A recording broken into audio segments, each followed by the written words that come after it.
So mostly basketball. Yeah, or I mean, Right down. I'm up in the right down. So what damn it? I say he get pipe now. Pipe down. What's good, you all? We're back. Podcast 23. Podcast LeBron. Podcast Jordan. It's in store to be a great one. You can't have 23 without it being a good podcast, but some big news to start out. Tennessee, man. Yo. We got some big news on the Volunteer side. Huge. Nico Yamaleava. That's what I'm going to say. Yep. 5-star quarterback commit. He committed yesterday or the day before? Yesterday. On March 21st. Right. Big day. 5-star QB for the Volunteers. Probably the biggest QB recruit that Tennessee's had since Peyton Manning. Probably biggest recruit, honestly. In program history, yeah. Probably biggest recruit since Peyton Manning too. It's a huge get. Like, if he wasn't in one of the toughest quarterback classes like of all time, he would be number one. Right. Obviously, like, dude's a stud. So, class of 2023, Nico, he commits, and he said he committed early because he wants to let other players know to come to Tennessee. Yeah, I heard he said it's time to switch from a recruitee to a recruiter. Ooh. So I was like, oh. Yeah. But it's exciting. Yeah. It's getting me excited. I'm ready for football season already. But before then, we got some basketball. Yep. And so before we get to our teams, the tournament as a whole, it has done nothing. It is not disappointing, to say the least. For me, keep out like the brackets. I have an all right bracket, bad brackets. Scratch that. This has been one heck of a tournament to watch. There's been the record for most overtimes in a tournament ever is 7, and we've been 6 through the first 2 rounds. That's great. There's been a couple upsets, but it's not been like annoying to where it's like, oh, the bracket's horrible now. Like, there's been upsets to where you've got the Cinderella teams, and then you've got like it's made it an interesting Sweet 16. So I'm ready for the rest of it. I don't know about you, but me too. Yeah. Yeah. So going forward, we talked about this a little bit. Who's the teams you think to watch out for going forward? Going forward. Yeah. I know, like, I feel like people don't really like talk about them enough because, like, at my work we did a bracket from the Sweet 16 and forward. Yeah. And I think Kansas, like, I don't feel like they just don't get like kind of a disrespected 1 seed. Yeah, I feel like it's like not really like, talked about, or they're not talked about. But I think Kansas, they're good. The St. Peter's, they're done. Their run's over. Yeah. Yeah. Kansas also has Remy Martin. He's finally panning out. He was a big transfer for them, and even up until like February, it was like, dude, is he ever gonna be what they thought he was gonna be? And the last few games and in the Big 12 tournament, he's been balling. Like, yeah. So he's finally panning out, which he's a guard, and obviously need good guard play to go anywhere. And then obviously they've got Ochai Abaji and McCormick, and like they're a solid team. Yeah, they've been staying pretty much healthy. I mean, Jalen Wilson got hurt in the regular season, but yeah, so I think that's definitely a team to watch out for. North Carolina's very hot right now. Yes. Knocked off them too. Yeah. Baylor. I'm not going to speak too soon. I don't think they'll win it, but they're very hot. They're a team that could knock off somebody else. So they'll play UCLA. So battle of the Blue Bloods. And UCLA's been really hot too. They just destroyed St. Mary's. So I'm ready for that game for sure. But yeah, I think the team that I would want to see, I think the 2 most complete teams are Purdue and Gonzaga. So I think it's one of those 2 that are the bigger ones to watch out for. Duke, obviously, like, you're not going to be a 1 or 2 seed if you're not respected. Like, but yeah, I think it's pretty interesting what the Sweet 16 looks like and what it's going to be like going forward. But yeah, so any thoughts on the first 2 rounds outside of our teams? Like any crazy games or something you called that would happen? Because a lot of people called Miami over Auburn. in brackets that I've seen. And really? Yeah. And my biggest proud moment was I chose Iowa State over Wisconsin. And so that one ended up being correct too. So yeah, I did not see the Auburn and Miami game. I didn't really either. Way, I just thought Auburn was too athletic to allow it to be. Exactly. I knew Miami was solid, but I don't know. It's March.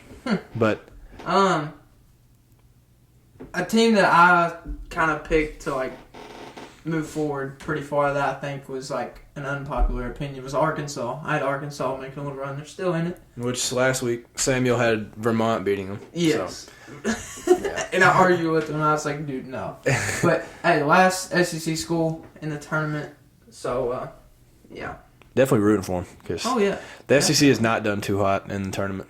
A lot of it's been matchups, I think, but conference-wise, the ACC's been doing the best. North Carolina's got hot at the right time. They obviously have Duke, Notre Dame, and then Miami's playing good.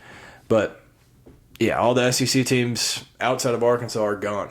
And then another, there's a lot of college basketball head coach changes. So, South Carolina today hired the coach from Chattanooga. So, I think it's a good get for South Carolina. And then from Murray State, I can't even think of his name. He just got hired at LSU. LSU, yeah. Yeah, so I think that's a great hire for him. It's going to be rough for Murray. They'll get a replacement, though. Yeah, that's a big step for Murray State's coach.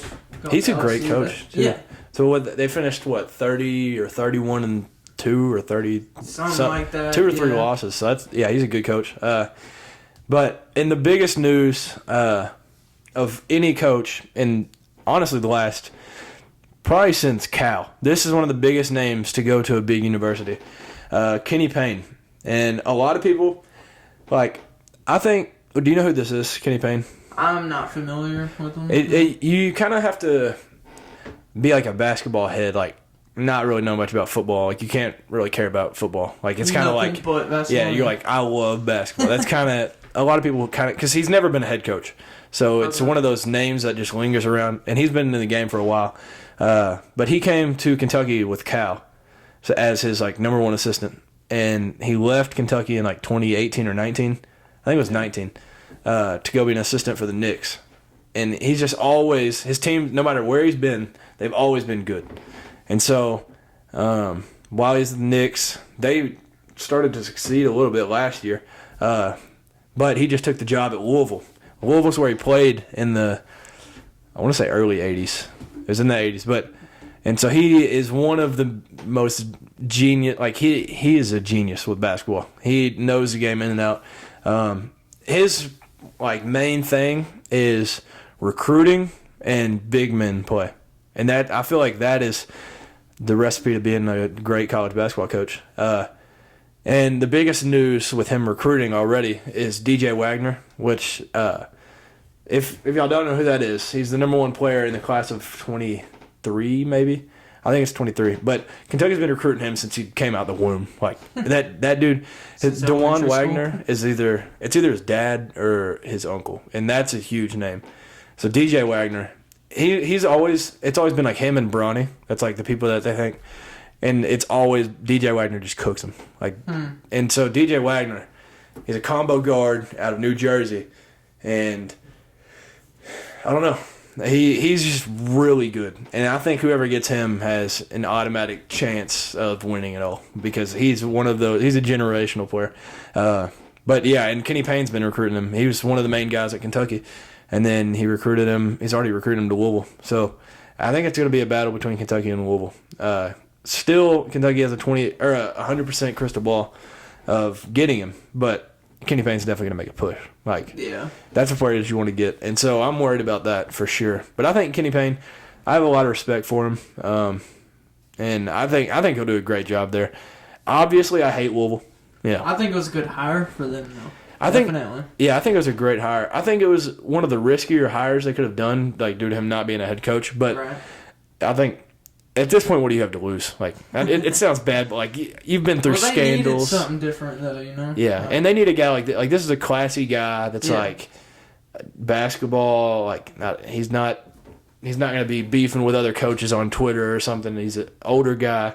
Right. Yeah, I think it's good. But yeah, obviously I don't want him to succeed at Louisville. I'd rather him lose every game. But, yeah, I'm happy for Kenny Payne because while he was at Kentucky, he was one of the most, loved guys at Kentucky for sure. And he's kind of the reason that we got, Karl Anthony Towns and Anthony Davis and all those guys, and especially with how good they are. He was the one that helped them through, any struggles they had at Kentucky and made them into what they are now. So, yeah, there was a lot of Kentucky players happy about that. So, yeah, I'm interested to see that going forward. And especially, Louisville's a good job to have. If you're thinking college basketball history, that's a top 10 job for sure. I hate them, but at the end of the day, you got to respect the university, basketball-wise in history. So, yeah, that'll be cool to see. But, I don't know. I feel like there's another big coaching change that I've seen. I don't know, but Louisville, I feel like just what's happened there the past few years, I feel like it's just they need something. Yeah. Yeah. Yeah, Louisville's been through it. The only other coaching change that I can think of is Mike White from Florida. He went to Georgia. Right. But, that is the weirdest hire ever. But, yeah. So, any thoughts on Kenny Payne? Do you know who he is? Have you ever heard of him? I'm not familiar with him, but the name sounds familiar. I feel like I've heard people talk about him, but yeah, he's a really respectable just person in the game of basketball.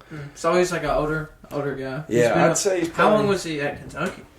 From 2000, I'm pretty sure he came when he left from Memphis. So 2009 to 2019, so 10 years. Okay, so and he was the primary. He's kind of what Vince Marrow is in football. Yeah. He would focus on a position, but he's just really well known. And his son is a walk-on at Kentucky right now. So I'm assuming his son will transfer to Louisville, Zan Payne. But, yeah, he was great to have at Kentucky. So he's just a good coach. Yeah. So, yeah, it's time to yeah. So I'm going to let you take it away because I just did some rambling on the coaches. So I'll let you take this away. I'll share my thoughts from outside of Tennessee standpoint, too. As you all know, in round 32, Tennessee goes down. Yeah. I was not even, worried. I didn't even have a second thought about this. I thought, yeah, it's Michigan, but, I was more worried about, going on playing, Villanova or people like that in our region. I thought Tennessee was going to win by, 40. Dude, I was dude. We just met them at the wrong time, I guess, and we shot a low percentage from 3 and stuff. And that's our game, basically. But yeah, they were hot when we played them, so. And all it takes is one night. That's what sucks about March is you catch a team when they're playing good and you have a rough night and it's over. Yeah. It was devastating. It hurt, but hey, can't take away from the season. It was still a great season. Yeah. From Kentucky and Tennessee. Dude, I love this team. I hate that that's how it ended. Yeah. But hey, can't complain about the regular season and all that. So. Yeah, the regular season was definitely good for the Vols. Yeah. Some of the best wins in program history, probably, and yeah, just a great record overall. Nobody likes losing, and y'all won the SEC tournament. And won the SEC. It was a great season. Like I said, can't take nothing away from it. But I hate how it ended. Yeah. But yeah, I thought Michigan kind of the only thing was going to be Hunter Dickinson. Nobody's going to stop him. But I was Tennessee will score enough to beat him. But it just seemed like it was one of those days. Yeah. When we shoot a low percentage from the field, it's just no bueno. Yeah. So this one, obviously by now, Kentucky lost. And this one hurt bad because ever since I can remember, I've been a diehard Kentucky fan, and it's March is where we thrive. And now I can say that I've witnessed the worst loss in school history. That as the game ended, all that popped in my head was I'll never forget about this the rest of my life. And people will remind me of this. And this will be what Kentucky is. So for Duke fans, people will bring up Lehigh in 2012. This will be that equivalent. So Kentucky will be made fun of for the history of for the rest of humanity because of this. And yeah, I mean, I think it just hurt so bad because the potential this team had. Like, if it was like, you know, one of those teams where you don't think you stand a chance in the tournament, okay, like, but it's unreal the amount of brackets that people had winning, like Kentucky winning it all. So yeah, that one. Oh, well, that tells you something right there. Yeah. The percentage of people having Kentucky going, not just like I think Sweet 16 or something, but like going to the title game and winning. I think it said 86% of brackets had Kentucky in the Final Four, which is crazy. Because as much as I hated Purdue being our 3 seed, outside of that, we had a easy-ish road to the Final Four. Yeah. And I think it's a mix of overlooking St. Peter's and St. Peter's realizing the stage that they're on and the opportunity that they're given.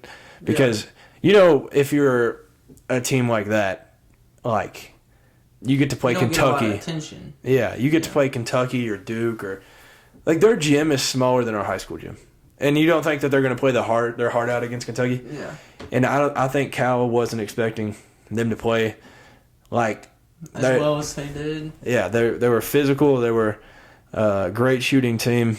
There's no reason we should have lost ever. Like at first we were slow to score, and like I was like, oh, we're going to be fine. Like.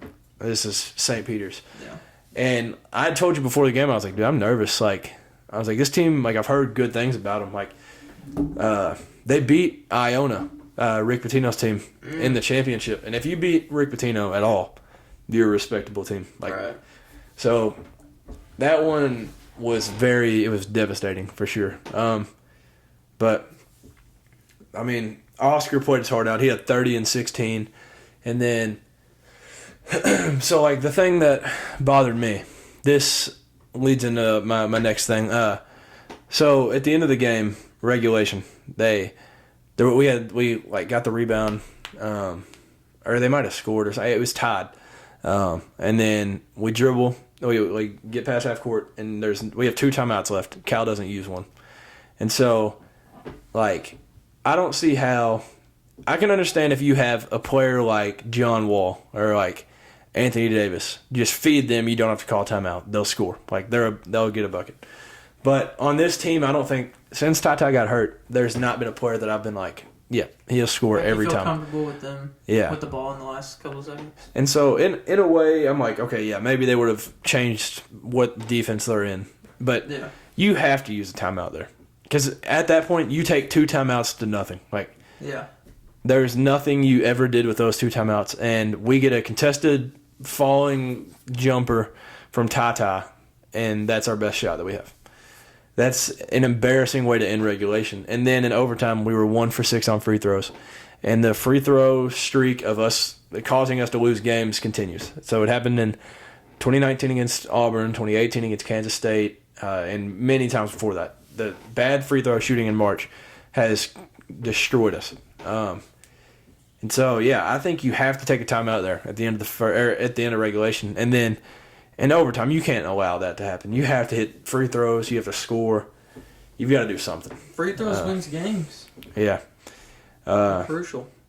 But yeah, so respect to them. I think it's like one of those things where it's like there's going to be a Cinderella every year, and we just happen to be in the path of them. Yeah. So it's like. They come into the tournament with nothing to lose. Kentucky has everything to lose, and it just didn't match up well. And so, then they went on to beat Murray, and now they're in the Sweet 16 versus Purdue. And they're actually the first team from their conference ever to make the Sweet 16. So, I mean, congrats to them. But right after that game,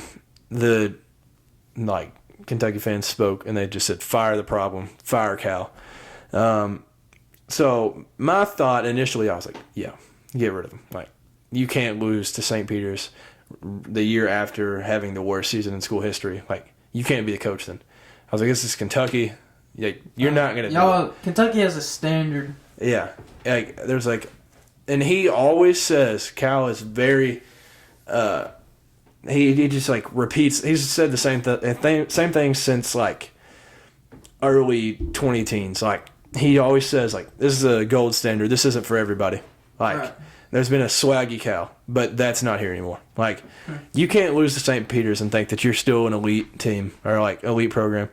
Like, Tennessee was good this year, but you can't, like, lose 2 out of 3 games to Tennessee, lose at Notre Dame. You can't lose to LSU and think that you're still elite. We can lose to Tennessee. Tennessee's a good program. But I think that you can't, like, whenever we lost to Tennessee in the SEC tournament, he was like, oh, dust it off. Nothing matters till March. Okay, we got to March, and look what you did. Like, games matter. Every game is supposed to matter. Like, when we lose to a football team, Stoops is always like, that's me. Like, blame it on me. Mm-hmm. That's, like, my loss. I wasn't prepared, and that's my bad. And so he'll take blame for it. He'll make you feel as comfortable as you can feel after a loss. Cal, it's like, does he even care? Like, so initially I was like, yeah, get rid of him. Like, and I've never thought that ever. But there's one big reason. It's not my money, but the University of Kentucky would have to pay him $42 million. That is idiotic. Like, if you do that to anybody at any team, that you're stupid. Yeah. That's like, yeah, you don't do that. This dude has a lifetime contract. He's leaving when he wants. Basically, yeah. But so we wouldn't be in debt, but we'd lose a lot of money. And then another thing is, who are we going to get other than him? Scott Drew ain't leaving Baylor. He's got it made. Jay Wright's a Philly dude. He's not leaving Villanova. Other than that, who are respectable coaches that still have time left? Like, there's not. I can't really think of any. Mm-hmm. And there's not a coach on this staff that I would be like, yeah, let them take it over. So I think the main thing is Cal is the guy for the job. Cal has the confidence, I think, that a Kentucky coach has. Like, you can't be like a shy guy and be the head coach at Kentucky. Like, that'd be like, you can't be this unknown guy and be a head coach at Tennessee for football. Like, there's just, when you're a blue blood and you have history, you can't just be like some little baby. It's kind of the same. Kentucky basketball, y'all have a standard. Like Tennessee football, I think. Yeah. They're both big deals. Like, there's a certain standard. And if you don't, coach has to make. Yeah, like if you're at Tennessee, which it's not that Cal's losing games, but I'm saying, like, if you're at Tennessee and you're going 500 every year, you're not going to stay. Yeah. That would be good at, like, small school, but you're not going to stay at Tennessee doing that. And at Kentucky, you're not going to stay losing or not making the Final Four year after year after year. Like, that's kind of the equivalent, I think. And, I mean, we haven't been to the Final Four since 2015. So, I don't know. I think it's kind of an awkward situation between Kyle and the fans, because there's a lot of people that want him fired. Like, and I don't think that's good. And he had so much confidence going in, and it honestly looked like he was like lost on what we could even do to beat St. Peter's. And like, I don't know, his offense has to change. Nobody is running an offense with 2 bigs in the post. Like, you can have a stretch 4 that can shoot, keep them outside. Don't put them in the post. Mm-hmm. And just this continuous driving and the weave that gets nothing, and like, it has to change. Like, he went and got a shooter. Like, he'll recruit, he'll get anybody he needs, but he has to do something with them. Like, he got his shooter. Towards the end of the year, Kellen Grady, he kind of faded away. Like, he wasn't as good. But I don't know. He's not like putting out what he has. So you think y'all need like a new offensive game plan going forward? Yeah, I think. I don't know. We'll always need a player that we can trust. If we need a basket, he'll get it. Yeah. That was Ty before the injury, so we had that. We need a shooter or multiple shooters. We had 2 going into the season. One had the season-ending injury, C.J. Frederick, and then Kellen Grady, obviously. And I mean, I don't think we can win if. This is an unpopular opinion, but I don't think you can win games with just Oscar. Like, yeah, he's going to get you 15, 20 boards.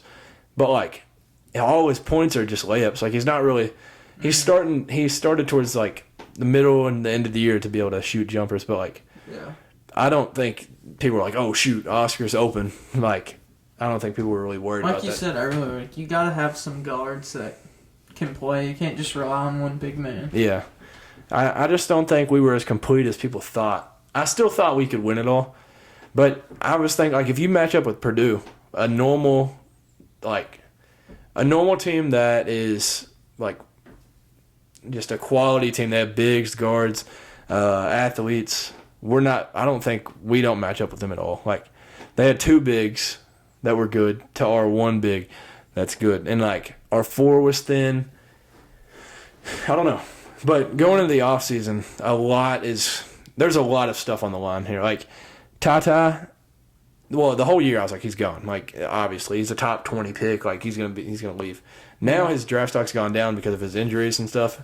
And so it's like, Tata, is he gonna stay or go? And then Shaden Sharp, is he gonna stay or go? Like, and then Oscar, is he gonna stay or leave? Like, and Severe. I think out of those, I think Severe, Oscar, I think both of them come back. I think Tata ultimately leaves. And then Shaden Sharp, I'm up in the air, but I think it's 50-50. Which he's a top 10 pick. I don't know why you don't leave. But, I don't know. Apparently it's not about the money for him. So, I mean, he's already a millionaire. So, I don't know. But, yeah, and we've got a couple of recruits coming in. And then we're going to hit the transfer portal hard. But, yeah, I don't know. It was the most disappointing feeling I've ever felt other than 2015 loss against Wisconsin. Like, that was the most devastated I've ever been. Because if you think of the other season-ending games, we beat ourselves or the other team was just truly better than us. Like North Carolina 2017, Auburn 2019. Like, those teams were probably just better than us. But we would beat ourselves in some of those games. In Wisconsin, we were truly a better team. They beat us. That was disappointing. Like, that was heartbreak. And then this one, we should be able to not even play any starters and beat St. Peter's. Like, there's no excuse for that. Yeah.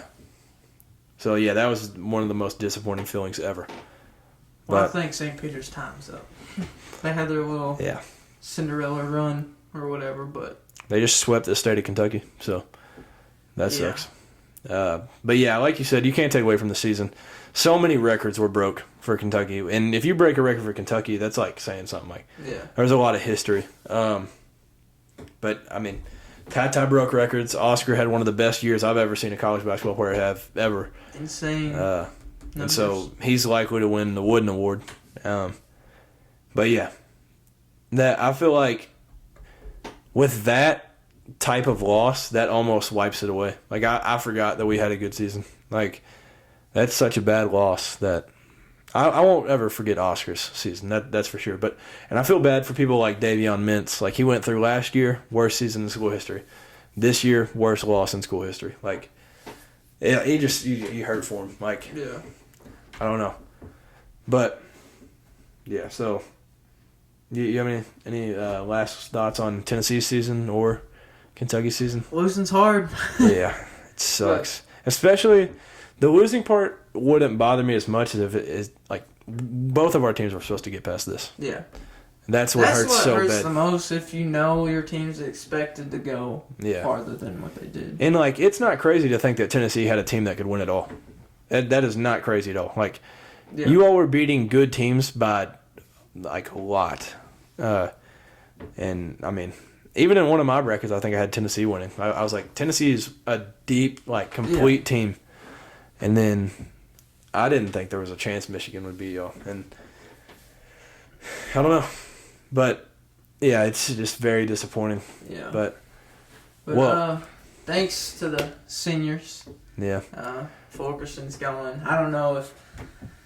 Because can't you still do one and done? Is that still a thing? What? In college? Like, do 1 year and then leave? Oh, yeah. Yeah. So I don't know if Kennedy Chandler's... I think he'll probably be gone. You think he'll come back? I think he'll be gone. Gone? Yeah, I think he's a top 15 pick, probably. I mean, he had a heck of a year. I mean, I kind of see him leaving, too, but... Yeah, dude, the things that hurt the most to me is seeing the players cry after. Yeah. Oscar was crying, and the video of Kennedy Chandler crying. Those just, you hate it. Yeah, it sucks. But I can't believe Fulkerson's gone. That's going to be weird. It is. He's been there basically for as long as I can remember. Yeah, I don't remember him not being on the team. But hey, somebody's got to step up, take his spot. See what happens. So Yeah. Josiah Jordan James definitely panned out towards the end of the year too. I'm assuming, is he a senior or no? If he's not a senior, I'm assuming he's back, and I hope so. that's a great get back for Rick Barnes. But yeah, for us, I mean, Damian Collins already announced he's coming back, and so I love that because he's an athletic big. He just needs to eat more. He's just a twig. And I'm assuming there's like most of the players will be back. I think Dante Allen might transfer, but yeah, I think both teams have a bright future. Just because we were, with the SEC being as good as it was this year, we were both top 4 the entire year. Like top 3 most in of it. In the conference. Yeah. And the SEC was solid. So I mean, the regular season, you can't take away from what both teams accomplished then. So, but yeah, I mean, I don't even think Kentucky. All right, we have Kellen Grady and Davion Mintz that are gone because they're both graduating. But yeah, Josiah Jordan James from Tennessee. He's a junior. So he'll be back, and then Huntley Hatfield will be back. He's like 13 years old. So yeah, he is. He's really young. Vescovy, what is he?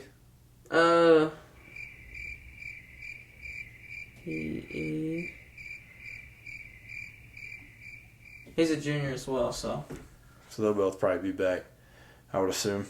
But yeah, the worst offseason I can imagine for Kentucky is Oscar leaves, Severe leaves, Tata leaves, Shaden Sharp declares for the draft, and we lose DJ Wagner to Louisville. That would be the 3 of those things happen. Yeah. Yeah, that would be horrible. That would be terrible. But yeah, then, well, I guess we should say something about this because we're both fans of our school. So Kentucky women's also got upset in the first round. They were the 6 and 11, and Kentucky was a 6. And got beat by 11 Princeton. And then, I mean, Princeton went on to lose to Indiana, I think. Yeah. But yeah, so that was a sad ending to Ryan Howard's career because of how hot the Cats were. But then, Tennessee's still in. Yeah, Tennessee girls are still in it. We had a Sweet scary 16. game against Belmont. We hit a last-second 3 there in the corner. That put us up. But we go on to play Louisville. 1 seed Louisville, so Please that'll be a them. game. Please beat them. Yeah. What seed is Tennessee? I'm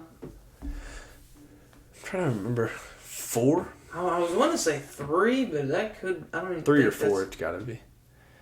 I don't think they're a 1 or a 2. I'm going to say it's 3. Let's see. Oh, 4. 4. Yeah. But yeah, I really hope y'all beat Louisville. I just don't want them to ever win anything. Right. But yeah, and then, I mean, other little news. A sad day for Kentucky. Like I said earlier, our best DB had a season-ending career injury, or not season-ending career, season-ending injury. So he'll have to be back next year. Vito Tisdale. So that one hurts for the Cats for sure on defense.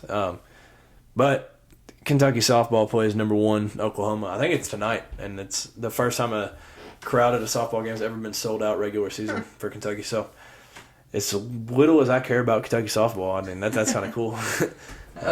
Tennessee baseball series sweep over South Carolina. That's what it was. I don't know who we played next. I haven't looked. Kentucky just played Arkansas 3 games, so that sucks.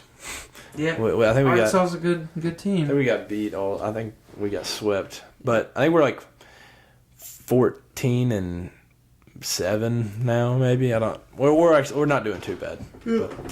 Tennessee's, I think as of right now, still only has 1 loss. Just Texas. Yep. Dude, somebody else beat Texas the other day. I don't remember who it is. But yeah, college baseball. It's about all we got left for. Yeah. I want to go to the World Series so bad. I think it'd be so sick. Fun. I looked up the prices though, and it cost an arm and a leg. Dude, it was funny. I worked with a Kentucky fan at my work, and talking about the tournament stuff. He was like, no, forget basketball. It's baseball season now. Yeah, nobody's ever said that in Kentucky history. It was funny. But yeah, I mean, that might be the earliest exit I remember in Kentucky history. I remember we've lost in a round of 32, like maybe a couple times under Cal. But yeah, our worst loss ever was Gardner-Webb in 2007 with Billy Gillespie. But now it's definitely this one because this one hurt for sure. But like I've said a couple times in the podcast, there's a bright side on the other side of the tunnel. The checkerboard design that we have right now is gone. So I'm so happy about that. Yeah. So I can't wait to see the new uniforms. Yeah, no way they're ugly. No way. But, yeah, so I guess that's all I got to say. That's all I got. It's a lot of just opinion stuff, but, I mean, you know, hopefully y'all care about that. Because Yeah. But yeah, so that'll do it for this podcast. Kind of a depressing one, but you got our thoughts. And very exciting tournament going forward. So yeah, still definitely good games coming up. Yeah, definitely be tuning into those. But yeah, so y'all have a great rest of the week. And thank you all for tuning in. See y'all.